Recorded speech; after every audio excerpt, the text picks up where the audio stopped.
जय जय श्री राधे, जय जय श्री कृष्ण, जय गुरुदेव। बंधुओं, आप सबको कोटि कोटि नमन प्रणाम। बंधुओं,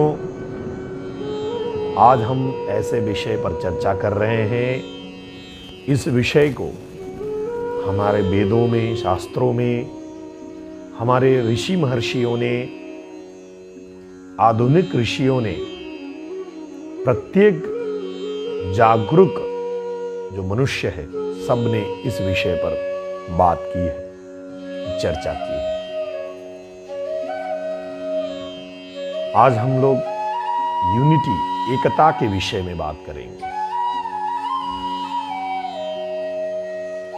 जब परिवार में एकता होती है तो परिवार, समाज, राष्ट्र, पूरा विश्व जो है उससे लाभ मिलता है।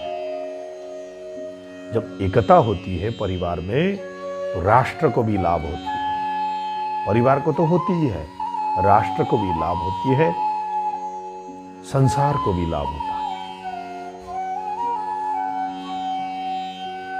जब एकता होती है तो बंधुओं, जिस परिवार में एकता होती है वहां पर लक्ष्मी की भी वास होती है। ऐसे पुराणों में, शास्त्रों में कहा गया है। नीति कहती है कि कलयुग में तो जो है संग ही सब कुछ कर सकता है, एकता ही सब कुछ कर सकता है। एक अकेला व्यक्ति जो है कुछ नहीं कर सकता, परंतु जब संग बन जाता है तो वही व्यक्ति बहुत कुछ कर सकता है। नीति ने कहा है कि संगे शक्ति कलौ युगे। इस कलयुग में तो शक्ति ही संग में ही है। बंधुओं, जब एक अकेला एक जो अंक होता है वो अकेला होता है तो एक होता है मामूली सा, परंतु जब और एक उसके पीछे लग जाता है, उसके आगे लग जाता है तो वो 11 बन जाता है। बंधुओं, एक से और एक लगने से 11 बन गया। कहाँ एक और कहाँ 11। बंधुओं, इसी संदर्भ में एक उपदेशात्मक जो कथा है उसको सुनते हैं। बंधुओं, दृष्टांत। जब तक हम दृष्टांत किसी चीज का नहीं सुनते, नहीं जानते, नहीं समझते, तब तक चीजें जो है मंथन करने में हम सब मनुष्य को थोड़ा दिक्कत होता है। हम मंथन नहीं कर पाते, मनन चिंतन नहीं कर पाते। तो आइए पहले उस दृष्टांत मूलक जो है दृष्टांत कथा को सुनते हैं। एक धनी महाजन था। बंधुओं, उसका बहुत बड़ा परिवार था, हंसी खुशी बहुत बड़ा व्यापार था, परंतु समय और परिस्थिति, समय बलवान होता है। कुछ उसको व्यापार में घाटा हुई। धीरे धीरे करते करते सारा धन वैभव समापन हो गया। अब वो खाने के भी लाले पड़ने लगे उस धनी व्यक्ति के घर पर। परंतु एकता थी। जो धनी व्यक्ति था उसके 2-3 बच्चे थे, लड़के थे, बेटे थे, बहुएं थी, नाती पोते इत्यादि सब थे।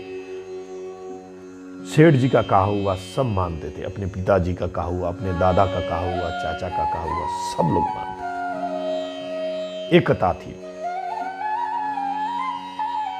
तो सेठ जी ने सोचा कि इस शहर में तो हमारा कुछ हुआ नहीं, घाटा हो गया, चलो चलते हैं दूसरे शहर पर, वहां अपनी किस्मत को आजमाते हैं। ये सोचकर अपने परिवार को लेकर कुछ जरूरी सामान जो है बैलगाड़ियों में रखकर वो निकल वहां से उस शहर से चले। थोड़े दूर जाने के बाद एक पेड़ के नीचे बैठ गए। उस पेड़ में बंधुओं एक यक्ष रहता था। पेड़ के आसपास थोड़ा तालाब भी था, सेठ जी ने देखा कि वहाँ बहुत सारे सरकंडे ऐसे लगे हुए थे, तो सभी बच्चों से कहा, बहुओं से कहा, नातियों से कहा, पोतों से कहा कि आप लोग ऐसा करें, इस सरकंडों को सब काट लें और इससे हम रस्सी बना लें। इतना जब सेठ जी ने कहा तो सब लोग तुरंत हंसियाँ लेकर सरकंडे काटने लगे। सरकंडे काटकर पानी में भिगो कर उसको कूटने लगे। तब यक्ष ने ऊपर से नीचे उतरा, पेड़ से नीचे उतरकर सेठ जी को कहा कि सेठ जी आप क्या कर रहे हैं। सेठ जी बुद्धिमान ही थे, उन्होंने कहा यक्ष जी हमको जो है व्यापार वाणिज्य में घाटा हुआ, और ऐसे ऐसे सारी कहानी उन्होंने सुनाई और कहा कि यक्ष जी अब ये रस्सी बनाकर आपको बांध लेंगे और क्या कर सकते हैं। परंतु सेठ जी की उस परिवार की एकता को देखकर यक्ष बड़ा प्रसन्न हुआ। यक्ष ने कहा कि आपकी दरिद्रता को देखकर मैं बहुत द्रवित हूं, और आपके परिवार की जो एकता है उसको देखकर मैं बहुत प्रसन्न हूं। तो सेठ जी ने कहा प्रसन्न है तो प्रभु आप दया करें। तब यक्ष ने कहा कि एक जमीन दिखाई, बोला वहां जाओ और वहां खोदो, उस जमीन को खोद कर देखो तो वहां कुछ धन है, वो तुम ले लो। सेठ जी ने तुरंत अपने बेटों से बहुओं से कहा और वो लोग गए खोद कर, वहां कुछ धन मिला उनको, बहुत सारा जो है बहुत से हीरे जवाहरात सोने चांदी इत्यादि मिले, और उसको लेकर यक्ष के पास आकर प्रणाम किया और यक्ष से आशीर्वाद लेकर चले गए वहां से। बंधुओं, ये देखकर सेठ जी का एक मित्र था, और सेठ जी का जो संपन्नता, एक बार व्यापार में घाटा खाकर और तुरंत इतनी संपन्नता देखकर सारी बातें पूछी, तो सेठ जी ने अक्षरश सब बातें बताई। अब वो लालची सेठ जी का मित्र उसी तरह से बैलगाड़ी में सामान लद कर गया, अपने बच्चों को जैसे उसे मनाकर, परंतु उनके परिवार में कोई एकता थी नहीं, और उसी तरह से सरकंडों को काट कर इकट्ठा करने लगे। जैसे वैसे सेठ जी एक को आज्ञा देते तो वो दूसरे को कहता, फिर वो तीसरे को कहता। अगर वो बेटे को कुछ आज्ञा देते तो वो बहुओं को कहते, और बहुएं जो है अपने बच्चों को कहते हैं।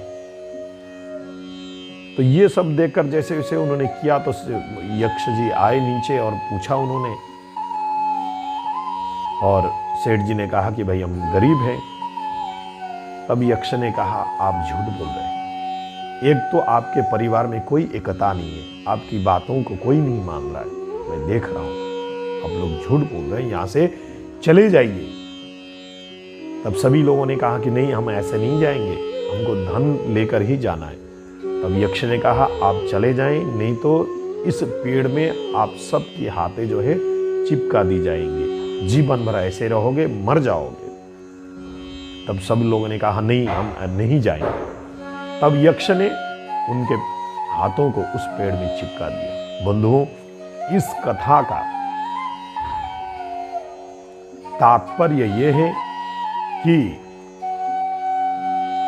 आशय यही है कि अपने परिवार में परस्पर प्रेम एकता होना अनिवार्य है। अगर हम परस्पर परिवार में एकता प्रेम भावना नहीं है तो अपने परिवार के लिए हानिकारक तो है ही है, अपने राष्ट्र के लिए अपने समाज के लिए भी हानिकारक है। बंधुओं, आइए हम सब संकल्प लें कि अपने परिवार में आपस में परस्पर प्रेम भावना एकता बनाए रखेंगे।